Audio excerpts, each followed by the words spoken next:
like this guy over on CNN. He's quite clever. He's like, holy moly.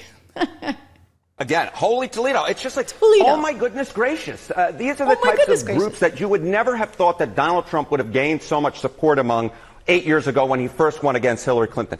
Trump's was the best GOP showing among 18 to 29-year-olds in 20 years. You have to go all the way back to 2004. How about among black voters? It was the best performance for a Republican candidate for president in 48 years since Gerald Ford back in 1976. And among Hispanic voters, the exit polls only go back since 1972. But Donald Trump's performance on Tuesday was the best for a Republican presidential candidate in exit poll history. He literally goes all the way back through history and breaks history. This is what we're talking about, Kate Baldwin.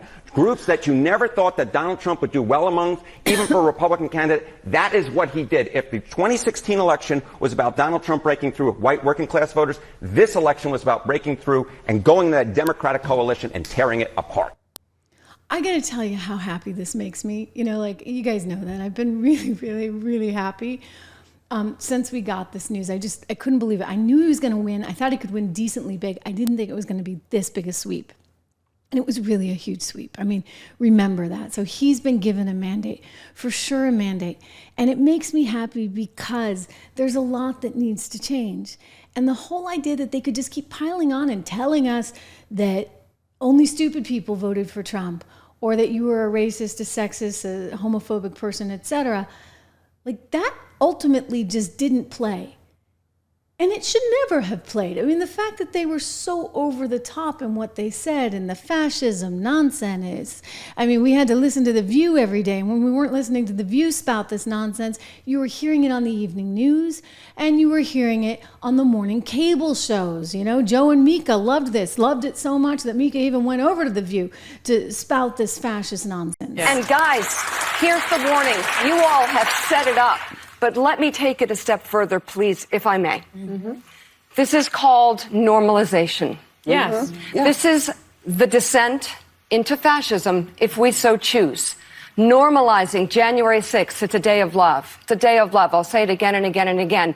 Normalizing enemy from within. I'll say it again and again. I'll say it again and again until you get tired of it, until it's not so funny anymore, or you think he doesn't mean it until you realize he does mean it and it's too late.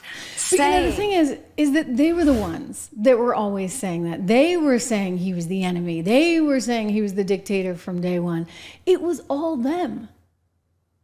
They were the ones that went after him with everything they had. Think about 2 Jack Smith cases. Think about Letitia James. I mean, I'm still not over that. Again, I've told you, you know, I'm a business reporter and I always covered finance and markets. And there's something really unsettling about that one. The idea that she's going to try and put him out of business. She wants to bankrupt him because he's the political enemy. There's something truly un-American about what she did and how she did it. And then to think about the Judge Erdogan who came forward with a nearly $500 million fine because Donald Trump made a transaction. It was between himself and his bank.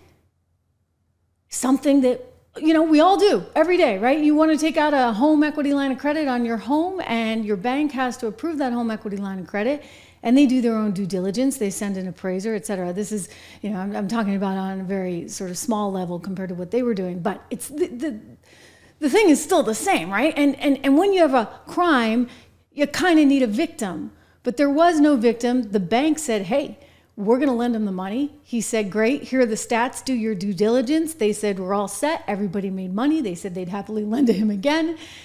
And somehow Letitia gets in the way for political reasons. Like, that can't be legal, okay? That just can't be legal in the United States of America, because if it is, then who the heck are we ever going to get to run for president? I mean, luckily enough, Donald Trump's crazy enough to take it all on. I mean, right?